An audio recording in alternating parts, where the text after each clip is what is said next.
Olá, você que nos assiste, TV Comunitária do Rio de Janeiro, canal 6 da NET. Nós transmitimos também online, tvcomunitaria.rio. No núcleo hoje Política e Cidadania, nós temos aqui a subida à honra de ter conosco o nosso ex-delegado Hélio Luz. Também ele foi deputado estadual, foi também chefe da Segurança Civil aqui do Rio de Janeiro. Depois você me conserta, Hélio, se não foi essa exatamente a denominação que você teve. E também, para nos ajudar nesse bate-papo aqui, nada mais, nada menos do que o renomado jornalista e político também, porque na medida que ele trabalhou no Senado Federal, ele ocupou lá a direção da TV Senado, o nosso querido Beto Almeida. Então, seja bem-vindo, a casa é de vocês. Prazer. Bom, eu quero começar logo com um tema muito candente, a meu ver, que é desigualdade social, é recorrente, né? E me parece que na sua atuação, deputado, você sempre procurou ver também a componente social da marginalização, né? Ou seja, da delinquência. Até que ponto esse fator é primordial ou é secundário? E o crime está na favela? Esse que é o problema. Quer dizer, eu digo assim, o que eles chamam de favela, né, na realidade, é uma forma do Estado fazer o controle social, né? Que ele não pode chegar... o Estado brasileiro tem um problema sério. Os acadêmicos falam muito na questão do Estado, né? Mas eles falam o Estado da Europa Ocidental. O Estado brasileiro é completamente diferente, né? É um Estado escravocrata até hoje. Não é um Estado de século XXI. Então, o que nós temos na favela é uma senzala. Então, o Estado se permite, né, como instrumento da classe dominante, tem de manter as senzalas, entende, próximo dos locais de trabalho. Essa que é a realidade do Brasil. Então, nós estamos numa época, entende, bem distante do século XXI. Esse país é um país atrasado. E o que nós vemos no nosso dia a dia não é 1808, mas é muito próximo, né? É mais ou menos uma proclamação da República, né, da Globo. Parece que foi um republicano que fez a proclamação, mas na realidade foi um monarquista, né? Então, esse que é o nosso problema. Nós vivemos na aparência. E eu acho que a Globo existe por isso. Por quê? Porque ela sedimenta as aparências. Então nós nos iludimos com isso. O Brasil é um país que vive de uma ilusão. E a ilusão é muito sedimentada pela classe média branca. Por quê? Ela consegue sobreviver sem atrito, entende, num país escravocrata. Quem mantém o PIB nosso é o escravo. Até hoje. Não faz diferença. Brasil colônia não tem diferença para esse Brasil atual.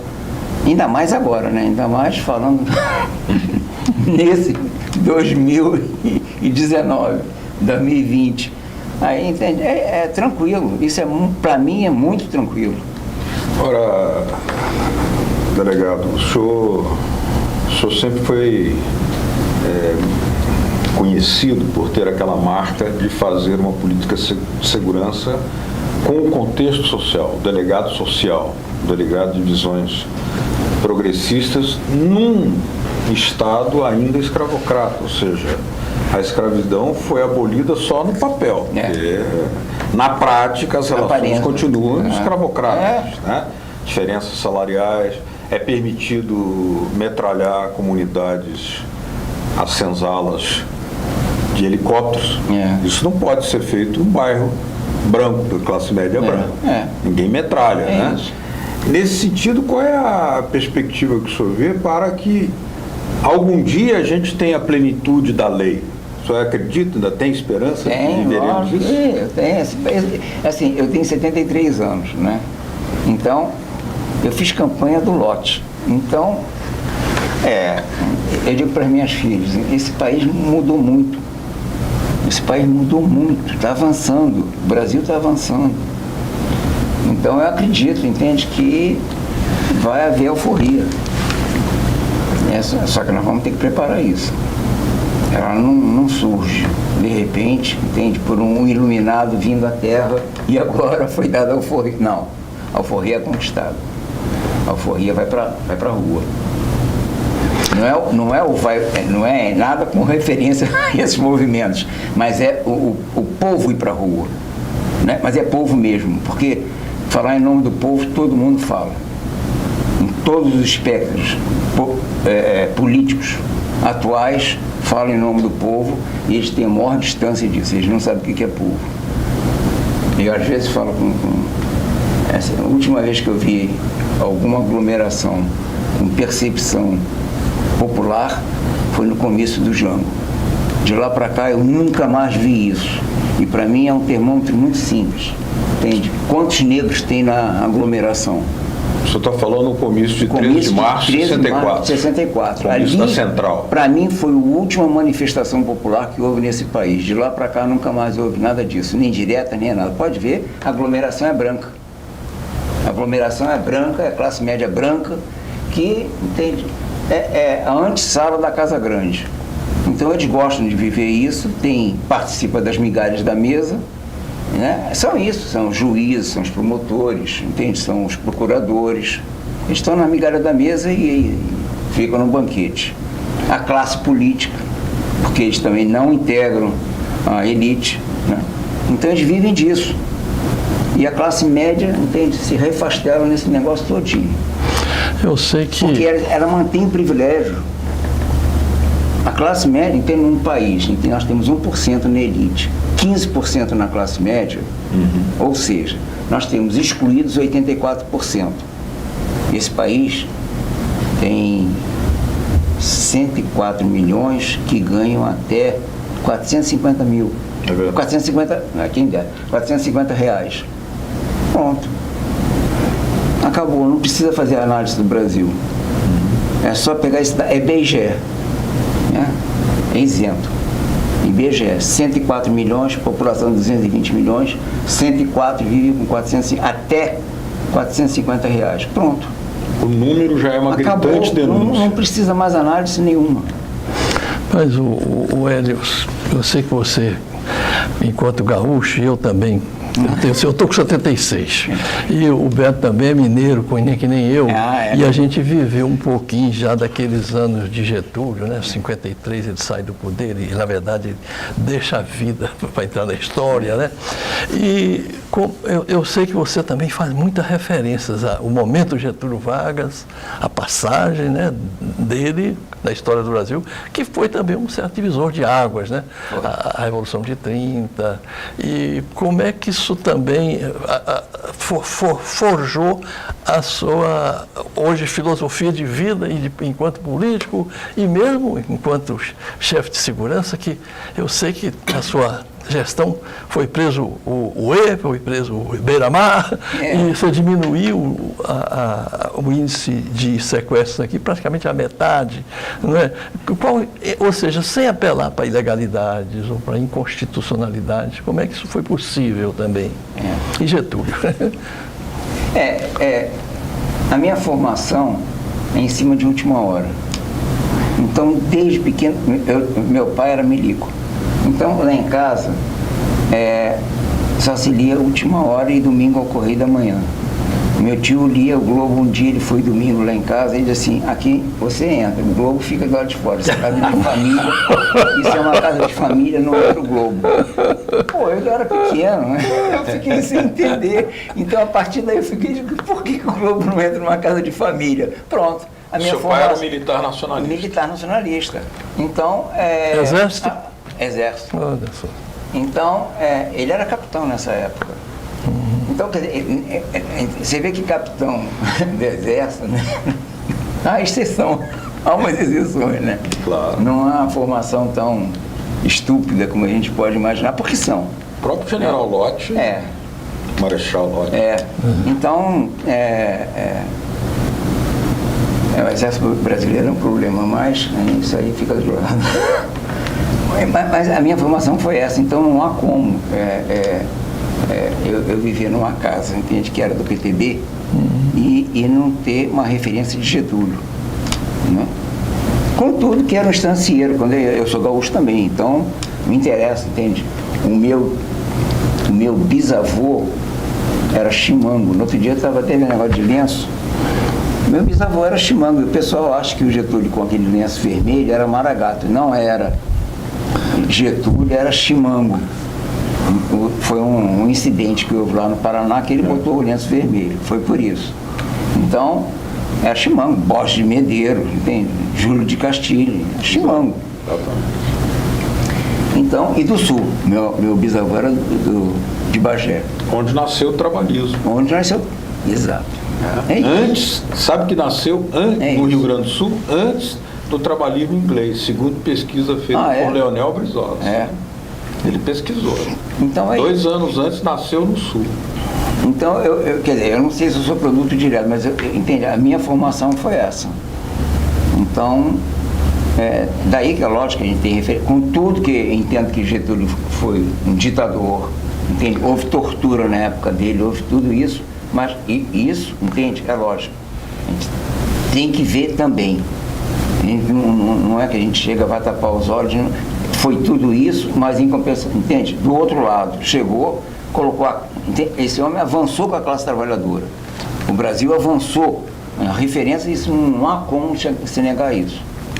Olha, eu sei que você é um especialista de Getúlio. Mas tanto que foi que houve, entende? A ditadura militar veio porque ficou no calcanhar dela. Ficou no calcanhar desse país. Esse país seria outro se não houvesse a ditadura militar. Ninguém fala isso. Se não tivesse havido, entende? A interrupção do governo do Jango, o país seria outro. Esse país deveria estar, entende, na ponta.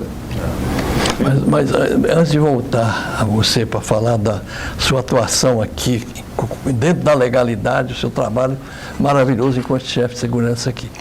O Getúlio, o segundo mandato dele foi um dos governos mais democráticos, mas aí foi de 50 a 53.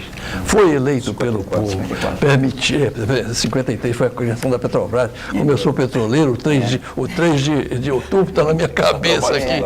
Mas eu só quero fazer esse resgate, porque ele foi até, do ponto de vista assim, democrático, quase que deixou correr frouxo Lacerda, que falou que ele não poderia ser candidato, se candidato não poderia ganhar, se ganhasse não poderia tomar posse, se tomar posse não poderia governar e tinha que ser derrubado. E ele assistiu aquilo tudo com uma tranquilidade. E você falou mesmo que o 24 de agosto de 54, ele adia o golpe de 64 por 10 anos. Por 10 anos? Mas você falou do Marechal Lott, posso fazer uma referência também honrosa?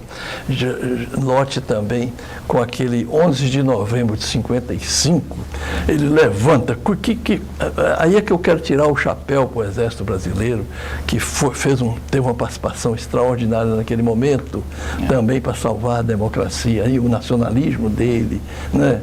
Mas faça uma consideração em cima disso, mas eu não quero deixar de aproveitar a sua presença aqui para falar que é possível nós termos uma polícia universitária, uma polícia que trabalha dentro da legalidade, cumpre seu papel dentro da Constituição.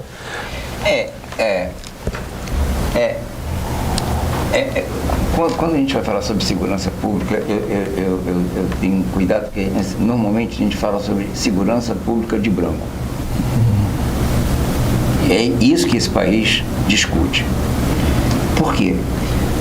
A origem, a gente tem que ver a origem. A origem da polícia, em especial a civil, é quando Dom João desembarca aqui em 1808, porque até então a segurança era feita por capitão do mato, feitor, eles iam, entende, segurando as pontas. O juiz era também delegado de polícia, fazia as vezes.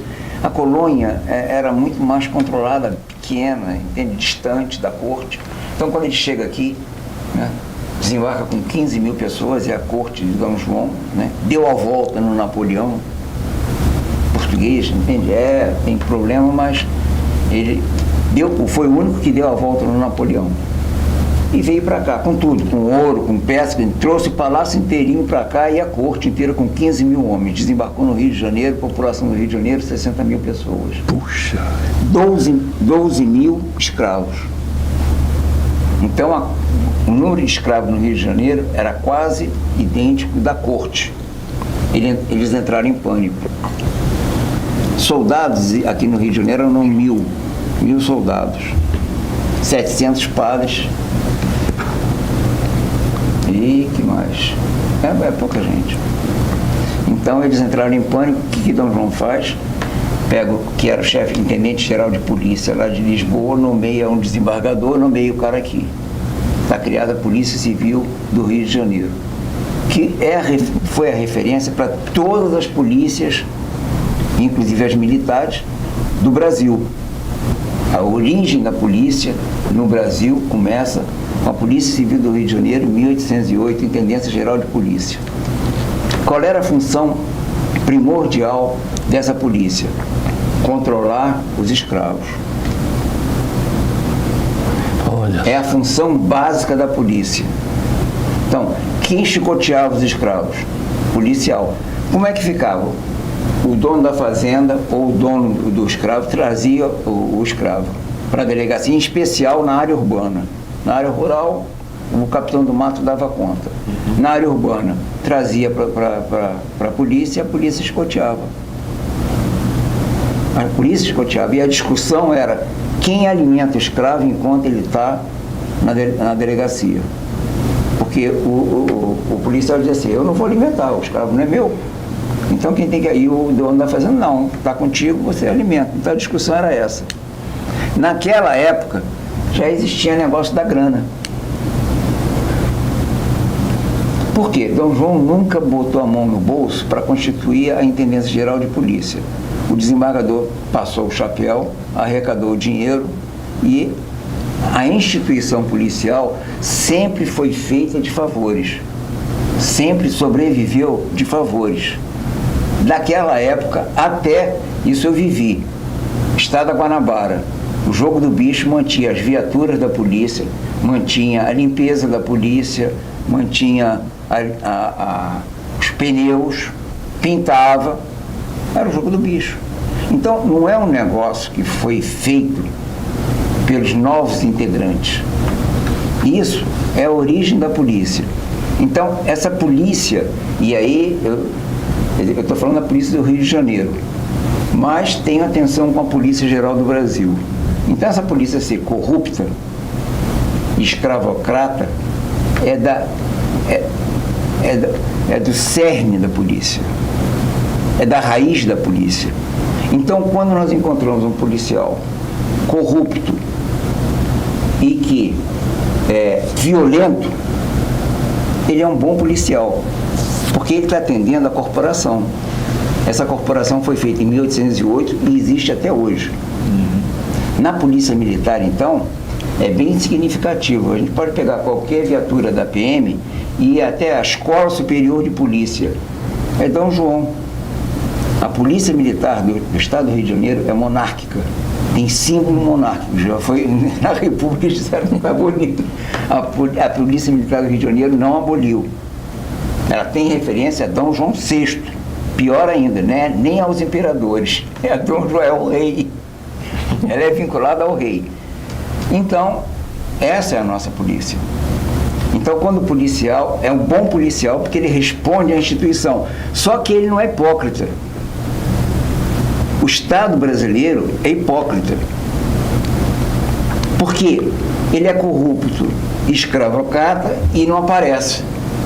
Aparece como um órgão democrata e um órgão distante e não é nada disso. E faz o falso discurso da legalidade. Faz o falso discurso, entende? Que não, isso aqui tudo... Mentira!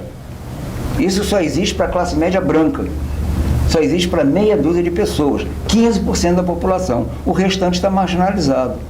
E esse é um problema do nosso. Como é que nós vivemos, entende, com 84% encostado? Eu fiquei muito contente de saber que você era um leitor assíduo do Última Hora, porque eu cito nas minhas aulas de jornalismo e conferência a importante iniciativa de Getúlio Vargas, porque foi ele quem chamou Samuel Weiner, porque nós não fazemos o nosso jornal. A iniciativa foi dele. E foi uma escola de jornalismo popular, nacionalista, jornalismo dos trabalhadores, porque não havia antes do Última Hora coluna de salário, trabalho, sindicalismo, não havia. Agora eu lhe pergunto o seguinte, e a mídia de hoje, dentro dessa sua ideia de que as comunidades, as favelas seriam as novas senzalas autorizadas, permitidas, né? Você não vê que a mídia atual, também branca, escravocrata, não é uma espécie de chicote eletrônico? É perfeito, perfeito. É isso mesmo, perfeito. A mídia é isso. Porque é década de 60, né? Nós tínhamos o Lacerda, né? Nós tínhamos o Globo, até que não era, entende, existia, mas a gente não dava muita confiança, porque existia coisa pior, né? Assiste Chateaubriand, né? Assiste Chateaubriand, Diários tem Diário de Notícia, os Diários Associados, né? Era pior. Então, mas nós tínhamos uma alternativa, nós tínhamos Última Hora. Hoje em dia não existe. O lugar da Última Hora, entende? Acabou. Quer dizer, o acervo da Última Hora foi parar na 0 hora lá do Rio Grande do Sul, que aquilo ali é uma aberração, né? Aquilo ali é um subnitrato do Globo. Nem o Globo consegue ser. É o túmulo da Última Hora. É o túmulo da Última Hora. Foi tirado ali, foi entregue, daí o nome dela de 0 hora. Zeramos. A ditadura militar chegou, pegou o patrimônio e jogou para lá. Né? E isso aí tem Silvio Santos, tem essa parafernália toda que a gente vê de televisão aí, foi isso tudo que nós vivemos, ninguém fala isso. Isso é produto direto da ditadura militar. Entende como é que esses debilóides chegam e vêm falar em ditadura? A gente está falando, não é questão só da corrupção, não. Que existiu a Ponte Rio-Niterói, entende? Pode fazer um monumento à corrupção da ditadura militar. Então, fora isso, nós temos, entende? O atraso do Brasil, que está até hoje, a interrupção do mandato do Jango, nós temos, entende? A falta de mídia, e eles atuaram. Quando monta SBT com Silvio Santos, isso é intencional, não é por um acaso, não é pela capacidade do Silvio Santos, não. Quando pega o Silvio Santos, entende, coloca ali, é para ter domínio, já é o início do chicote, e as demais, o restante foi a mesma coisa. A gente pode ver, quando é que a Globo cresceu? Lá no Sul, quando é que aquelas indústrias metalúrgicas cresceram? É a partir da ditadura militar. Ninguém fala, entende, que nós vivemos o resultado, entende, da desgraça que aconteceu nesse país, da ditadura militar. Meu pai meu pai foi caçado quando era major. Eu tenho muito respeito a alguns militares. Tenho muita reserva ao Exército Brasileiro, porque eu não conheço vitórias exteriores do Exército Brasileiro. Tem muita medalha ali por tempo de serviço. Por combate, não. Não venha me falar em Guerra do Paraguai, que infelizmente a gente tem que falar isso. A Guerra do Paraguai foi ganha pelos gaúchos. General Osório não era do Exército, General Osório era um estancieiro, que tinha a jagunçada, chegou lá. Quem derrotou o Exército Paraguai foi o Rio Grande do Sul.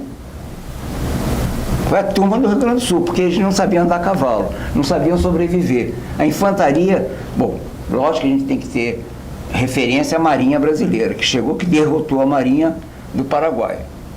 Isso aí foi o início da derrota do Paraguai, mas na terra, quem garantiu a vitória na terra foi o Rio Grande do Sul. Mas com apoio do imperialismo inglês, não? Com apoio do imperialismo inglês. Mas precisa esmagar a experiência. Mas quem botou homem lá para chegar, entende? Derrotar o exército paraguaio, foi o Rio Grande do Sul, porque o restante não era. O exército brasileiro é muito bom para enfrentar situações localizadas. Fora disso, ou controle interno. Mas na Guerra do Paraguai tem um episódio da Batalha de Curupaiti. Eles estavam muito bem armados. Foi aconselhado, os chefes militares, inclusive, me parece que há quem diga que o nosso comandante da Marinha, o patrono da Marinha, não deveria ser Tamandaré, que teria cometido esse erro. Ele peitou, pode, eu assumo, estamos preparados. Eles tinham lá, parece que em Canoas, eles acoplaram canhões, tinha correntes no rio, e nessa batalha, e também no campo aberto, eles estavam na posição melhor, nós teríamos perdido, os aliados, quase 10 mil contra 150 paraguaios morreram. E foi uma derrota que eles falam pouco. E por isso mesmo há quem diga que o patrono da Marinha não deveria ser o Tamandaré, que cometeu esse erro. Fica muito próximo do exército. Eu ainda estava livrando a cara da Marinha, mas... Só que... Batalha de Curupaiti, pesquisa aí. Não conheço direito a Guerra do Paraguai, mas me parece que depois veio um almirante inglês e ele chegou, subiu, entrou por dentro da Marinha Paraguai, dividia os navios do Paraguai foram divididos ao meio, que ele entrava pelo meio e aí, 70 anos a gente falha, mas, e aí a derrota do Paraguai inicia por uma derrota naval. Agora, eu gostaria de saber o seguinte, você não sente hoje, secretário, uma falta dramática de uma corrente nacionalista militar, tal como aquela que apoiou a fundação da Petrobras, que saiu às ruas junto com o povo brasileiro e Getúlio Vargas para fundar a Petrobras? Hoje não faz falta, porque estão entregando tudo aí. Porque isso fazia os clubes militares, né? Fazia muita diferença, porque o oficial do Exército, ele vinha da base. O meu pai foi para a Escola Militar de Realengo, aliás, ele foi da Escola Militar lá de Porto Alegre. Ele foi lá de Porto Alegre, que agora virou colégio militar, mas era a escola militar lá. Era escola preparatória. Porto Alegre, escola... Meu pai veio de lá. Por que ele foi para lá? Porque lá ele tinha uniforme, recebia um dinheirinho, porque as famílias era isso, não havia essa classe média. Tinha comida. Então, eles entendem, o recrutamento dos oficiais vinha da base. Diferente da Marinha, aeronáutica que não existia.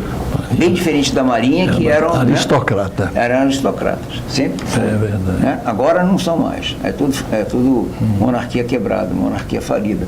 Mas... Que diga a revolta da chibata. Pois é. Então, só que agora, realmente, com a ditadura militar, virou o Brasil de cabeça para baixo.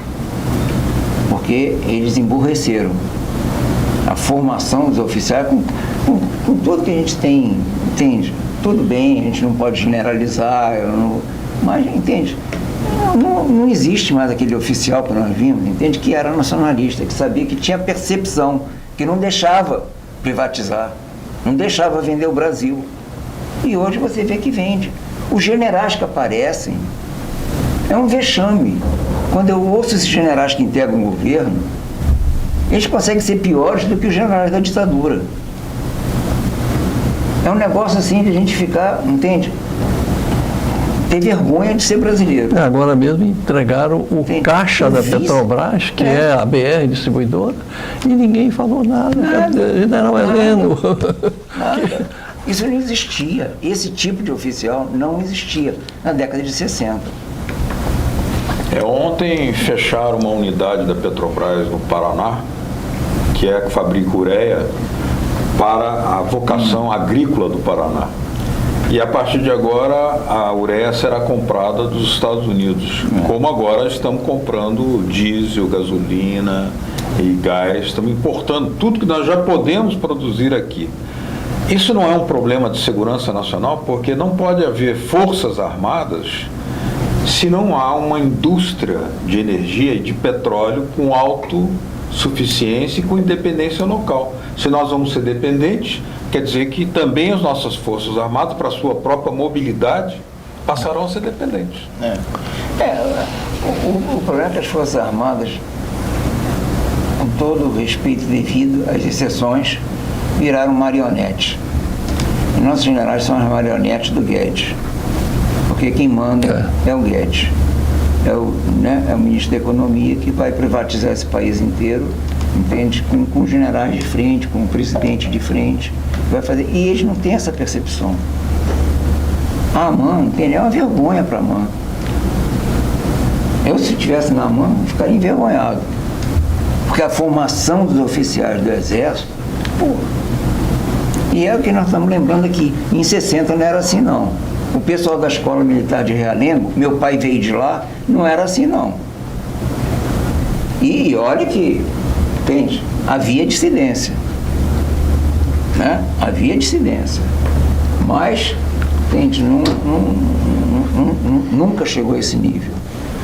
Eu no outro dia estava dizendo, sem querer, entende, as Forças Armadas contribuíram para a parte ambiental, porque a Marinha, lá na Ilha do Governador, você vê que houve preservação de mata dentro da Ilha do Governador, houve preservação em Guaratiba, da restinga de Marambaia. Então, há algumas áreas que eles entendem que o negócio de o Leme, Forte do Leme, foi preservado. Então, sem querer, eles não tinham esse objetivo, mas acabaram fazendo. Por quê? Porque eles tinham muito, entende? Era território nacional, era território do Brasil, tinha que se preservar. Eles tinham essa concepção. Acabou. Teve um momento que o presidente do Clube Militar, na repressão aos escravos, teria dado um basta, né? O Exército não pode servir de capitão de mato, né? Teve momentos assim bonitos. Eu acho que a participação do Brasil na Segunda Guerra Mundial também é um resgate que foi um pedido do povo. Eu sei que a União Nacional dos Estudantes, o Hélio de Almeida era presidente, também fez uma campanha para o Brasil entrar na guerra, para a gente combater o nazifascismo. Eu acho que esse momento foi bonito. Mas também, naquela época, o cenário internacional, os Estados Unidos, ele já tinha emergido, né, já a partir do primeiro dia de 1900, né, do século XX, como uma nação quase que libertária, mas depois eles se tornam imperialistas e o seu nacionalismo é um nacionalismo de expansão. Né? E eles, quando saem vitoriosos da guerra, né, aí eles botaram a soberba, ou seja, botaram o cacetete longo, né, que a gente chama, para atuar, e o Brasil não precisa mais de Forças Armadas, porque deixa que nós cuidamos da sua segurança, meu filho. Compraram a Inglaterra, compraram a Europa, logo depois compraram a Ásia. Só não compraram a China, se esqueceram de comprar a China. Quer dizer, tentaram comprar a China. Depois da Revolução Cultural, eu desconfio que aquela grana lá é americana. Só que o chinês deu a volta neles. Por quê? Eu tenho a impressão que nós estamos vivendo, por isso que eu tenho muita esperança, eu tenho a impressão que nós estamos vivendo o declínio do Império Americano. Eles são muito mais incompetentes, eles são menos competentes do que os romanos. Ficaram 400 anos. E eles vão ficar muito menos tempo do que eles estão imaginando. Eu acho que nós iniciamos o declínio do Império Americano. E a China... A resistência dos iranianos que resistem bravamente, fazer 41 anos de revolução, tem tecnologia própria no petróleo, no medicamento, lançam naves ao espaço sideral com tecnologia deles e estão reagindo às agressões que sofrem. A psicologia, professor, eu quero insistir nisso porque eu quero que o senhor dê uma dica para os atuais e futuros secretários de segurança sobre ser possível em meio a essa infraestrutura que você herdou, essa estrutura, e, no entanto, fez um trabalho exitoso como secretário de segurança. Como foi possível isso? Ou seja, o coronel Darcy falava muito da psicologia, né? O senhor também usou aí Nise da Silveira? Assim, eu acho que a área de segurança é uma área muito simples. Sim. Primeiro, você não pode levar um centavo de ninguém nunca. Não é só quando está no cargo. É nunca na sua vida ter pego um centavo, porque Porque não é você chegar e ser corrupto, vai lá e pega o dinheiro, não. É você não aceitar o dinheiro que põe no teu bolso. Que isso que é o difícil. É o dinheiro fácil. Que vem e coloca no bolso. Você acha que, bom, eu não sei, eu estava aqui e de repente apareceu. Não. É nunca ter recebido, nem extorquido, nenhum centavo. A partir daí, você cria um poder. Não levar grana gera um poder que a gente não tem noção. Tem um poder de mando. Você tem um comando, você tem um comando real. Porque você, entende? Você dá uma ordem ou você tem uma proposta e ela vai ser executada. Porque o imediato vai cumprir aquilo. Aí dele se não cumprir. Ninguém está seguro. Você gera uma insegurança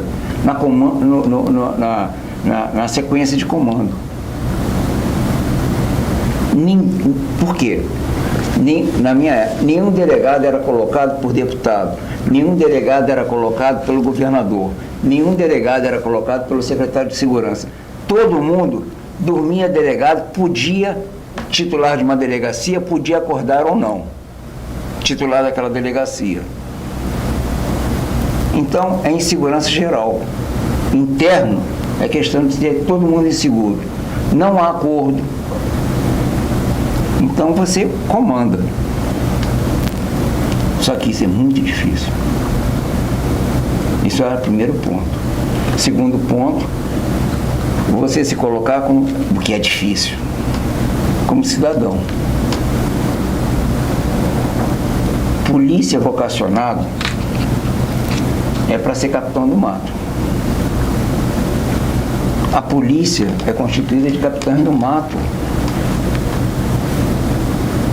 Esse que é o nosso papel. A questão da corrupção é uma questão da corrupção, não é que não tem muita importância nesse país, a questão da corrupção. Por quê? Porque é o grande instrumento que existe para fazer concentração de renda.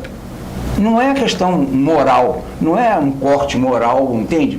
Não é isso não. O problema da corrupção é assim, é o maior instrumento que existe para mandar dinheiro, como diz o Hélio Gaspar, para o andar de cima. O senhor incluiria, secretário, dentro desse seu esquema de análise, o fenômeno das milícias na política? Quer dizer, é essa milícia que está aparecendo aí, né? Porque nós estamos falando de Getúlio. Getúlio foi chefe de milícia. Getúlio era comandante do 7º Corpo Provisório no Rio Grande do Sul, na época do Borges de Medeiros. Em São Borja, quem comandava era Getúlio Vargas. Então, é um homem que tinha comando. Né? E quando ele dava, ele sabia comandar. Ele tinha que fazer uma escola para os capitães. Eu acho que os capitães não sabem comandar. Né? Eles falam muito e são pouco obedecidos. Então, agora é outra natureza. O Borges Fortes fez uma milícia. E com aquela milícia, com os chimangos e com os maragatos, quando ele juntou tudo, veio e tomou o Brasil.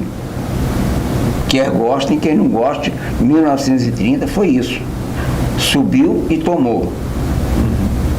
Agora, essa milícia que está aí é um subproduto de uma polícia que nós temos, que é escravocrata.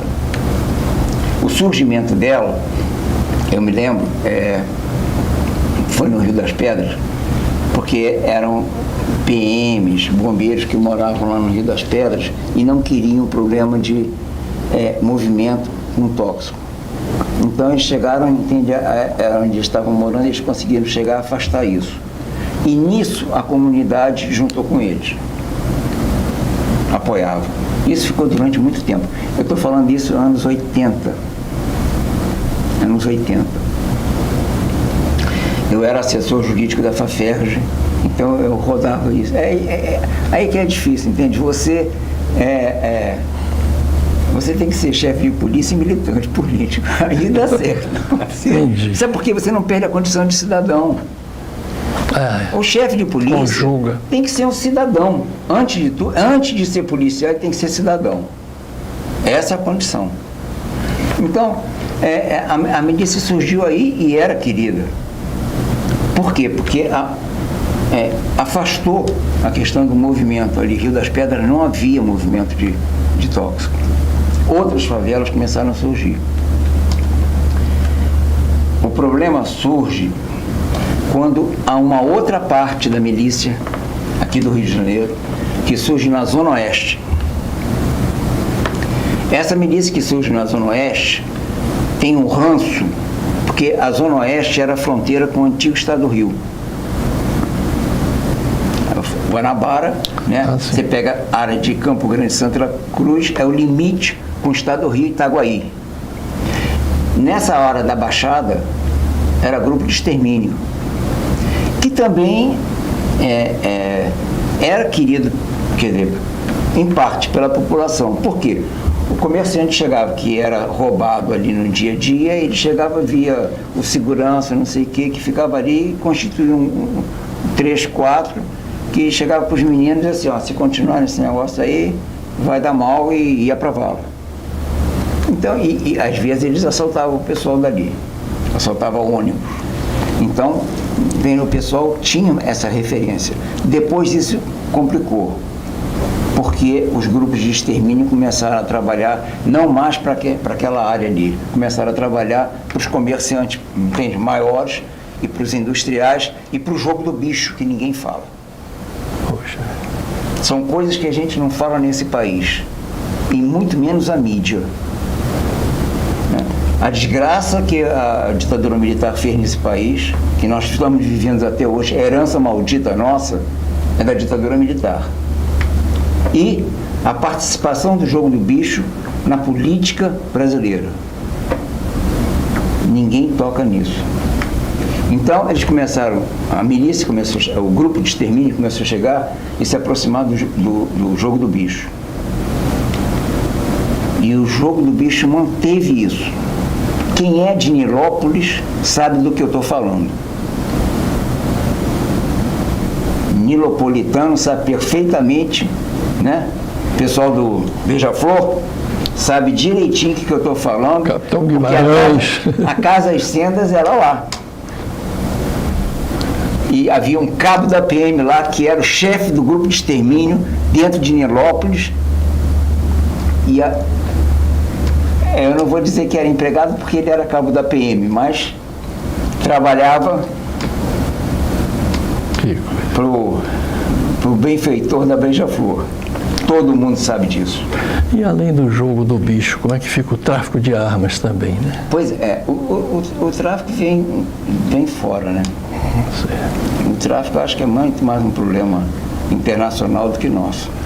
Mas eu já ouvi muita expressão de que o Estado brasileiro não controla nem a Baía da Guanabara. Nós vimos armas chegando dentro de tubos de refrigeradores, desembarcando no Galeão.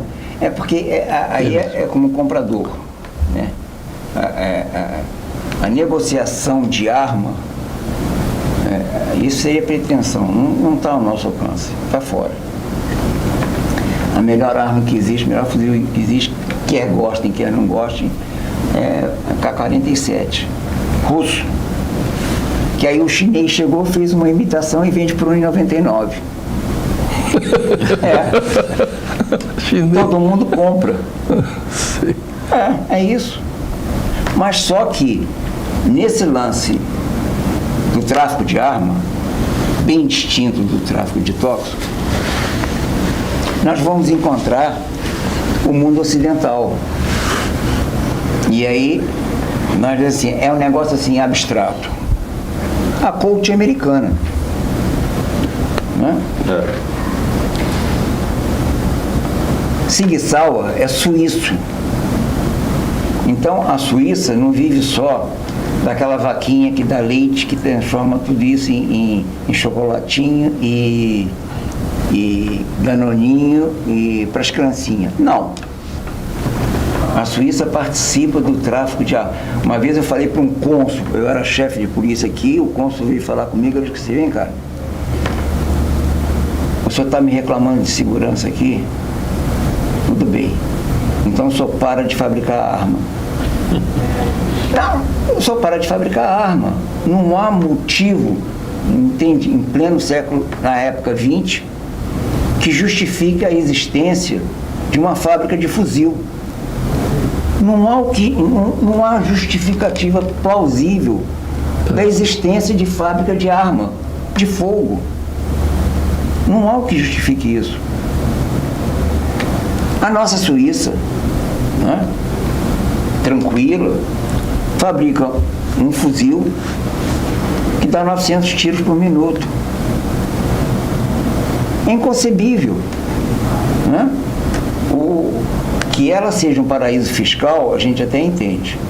Piquititinha, né? Não tem nada para produzir, que esse negócio de viver de chocolate e danoninho é conversa para, né, os índios, entende, acreditarem. Os índios americanos abaixo do Equador. A gente acredita nisso. Tudo bem, é um paraíso fiscal, vive disso. Agiotagem, tudo bem. Agora, arma, ninguém diz que eles produzem, entende? A Cigsal não existe até hoje produzindo arma. Então está no tráfico. Ah, não, porque isso aqui é o tráfico que está ilegal. Vai me dizer que uma fábrica na Suíça, alguém desvia um fuzil para vender no mercado paralelo? Não. Eu sou 98% idiota. Eu não sou 100% idiota. Não vem me dizer que entende que quem fabrica, entende? Na Colt, alguém desvia. Não é um fuzil, um revólver. Não há desvio em qualquer fábrica de arma. Então, quando a arma vai parar no mercado paralelo, foi faturado. O americano sabe perfeitamente para quem que vai, entende? Todo o fuzil dele. Por quê? A Líbia não compra. A Líbia não consegue. O Irã não consegue um fuzil americano. Como é que é isso? A Coreia do Norte não consegue um fuzil americano. O Irã tem dinheiro à vontade e não consegue comprar um fuzil americano. Ele tem que comprar o russo e agora compra o do Xing Ling lá, o chinês. Compra o de 1,99 do chinês, que é uma ótima arma. Então, a gente tem que ter muito cuidado com essa questão, entende, de arma, de tráfico de arma, porque, na realidade, esse mercado paralelo é mantido pelas potências ocidentais. Ele é controlado. Ele é controlado. Ele não vai para qualquer lugar. Esse fuzil não vai para qualquer lugar, nunca foi. Ou seja, tudo tem o nome e suíço tem endereço. certinho, entende que não vai. O Gaddafi não comprava um fuzil americano. Mas, Excelência, eu preciso fazer um destaque aqui, que eu sou um trabalhista. Nós estamos hoje sendo aqui o trabalho do nosso Max Figueiredo ali na Câmara, o João Aquino também, ele tem um programa aqui, Circuito Carioca. Mas eu quero voltar um pouquinho a pronunciamentos que você tem feito. Quando houve a intervenção aqui federal, o nosso ilustre deputado falou, olha, o Exército, principalmente o Comando Leste... então tá certo. Mas ele disse, olha, o Exército tem todas as informações. Se ele quiser, você falou por que os americanos têm controle das armas que eles fabricam, não deixa nada escapar para o Irã. A mesma coisa, eu acho que se houvesse, então, uma vontade política da parte das Forças Armadas, você citava, né, que eles têm, assim, o Serviço de Informação, total conhecimento de tudo. E por que tem crimes assim encobertos? Por que continuam os auês soltos, né? O capitão Adriano, né, um foragido da PM, ninguém acha esse homem, ninguém acha o Queiroz. Então... O primeiro exército aqui, porque isso aqui desculpa, eu tenho que sempre voltar à ditadura militar. Porque não é que a origem do mal esteja aí, mas está muito próximo. Eles interromperam a democracia. A democracia não foi interrompida em 2016 com a Dilma, não. Foi antes. Né? Foi com Jango. A democracia ali sofreu um corte. Então, a partir da ditadura militar, quem fazia o controle do secretário de Segurança do Rio de Janeiro era o Exército. Então, eles tiveram controle total da Secretaria de Segurança daqui e de quase todas as secretarias de segurança do país. E a segunda seção do Estado-Maior do Primeiro Exército, do então Primeiro Exército, acompanhava todo mundo, sabia quem era quem, né? Tanto que um proeminente bicheiro, ex-capitão do Exército, que trabalhou no porão da ditadura... Capitão Guimarães, Tenente Ailton. Ele aprendeu muito com a polícia, com contrabando lá em Mangaratiba. Então, de vez em quando, há um nível de promiscuidade entre as forças de segurança, e a gente coloca todo mundo, até os bombeiros, que eles se entendem. E eles sabem quem é quem. E a segunda seção do Primeiro Exército, do então Primeiro Exército, e agora é Comando Militar Leste, tem esse arquivo antigo.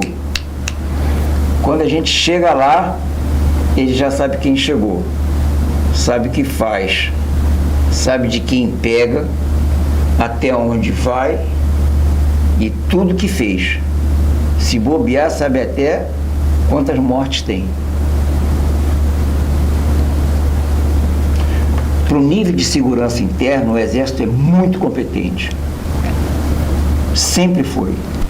Eles têm um serviço de informação muito bom, o Exército. Entendi. Então, quando o general assume aqui, ele assumiu um poder político. E ele tinha o comando do Comando Militar Leste. Então, ele sabia quem era quem nesse jogo. Então, ele teve condição de chegar, de dar um sacode, um sacolejo, passar uma peneira na Polícia Civil e na Polícia Militar. Olha, o nosso tempo está se esgotando, eu vou fazer uma homenagem a você, para você dar ao Monte uma palavra, para ele desenvolver aqui uma palavra final. O que é importante ele passar de mensagem para a gente, hein, Beto? É tanto tema instigante que o secretário levantou. A história do Brasil, né, que é instigante. Não dá para, né, ter que ir do pelourinho ao chicote eletrônico. O chicote eletrônico é ótimo. Mas eu vejo o seguinte, sem uma democratização da mídia, o senhor vê a possibilidade dessa mudança acontecer? É difícil. Mas só que eu acredito muito, assim, porque hoje eu vejo muito a questão básica, porque é um déficit muito grande que nós temos com a escravidão. Esse país é o que é à custa do escravo. Então, se nós não resolvermos esse problema, dificilmente nós vamos resolver todos os demais, inclusive os políticos, a parte política. Então, enquanto o Brasil não resolver o déficit dele, que não é o déficit fora, nem o déficit interno, é o déficit com a escravidão. Nós não vamos resolver, esse país não vai ter solução cedo.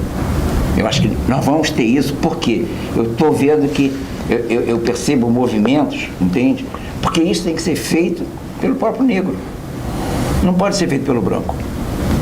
O branco é coadjuvante, é auxiliar, é assessor. Isso vai ser feito pelo negro, seja qual for. É a coisa mais simples que eu vejo. É a pele. Então não precisa dizer se é de esquerda, de direita, de centro, de onde que é. É pela cor da pele. Esse país enriqueceu com a pele escura. Entende? Ele tem que devolver a dívida. Está devendo. Na hora que começar a dever, e isso está vindo não está vindo pela mídia, isso está vindo pela comunidade, isso está vindo por ele mesmo. Quando eu vou aqui na ACM, está aumentando o número de negros, que antes não existia, na ACM, né, americana, né, evangélica. Então, entende, você chega lá, você já vê negro nadando lá. Então, há uma mudança em curso e a gente não está percebendo. É só incentivar isso. Maravilha. Hélio, nós não temos como agradecer. Não, viu? A casa aqui é sua. Sou eu. Não é? Eu te fico muito grato. Sempre que você tiver aí qualquer, eu acho que o Brasil precisa de você mais na política. Eu sei que você não quis mais se candidatar, mas continue, então, pelo menos fazendo aqui um trabalho de aconselhamento, de analista, um trabalho, inclusive esse, né, de passar energia para a gente aqui. Vale a pena lutar. Vale. Obrigado, companheiro. Viu? Ninguém vai soltar a mão de ninguém. Não. TV Comunitária, canal 6 da NET, o núcleo Política e Cidadania, que entrevistou aqui o nosso ex-delegado, o ex-deputado federal, o nosso companheiro Hélio Lúcio.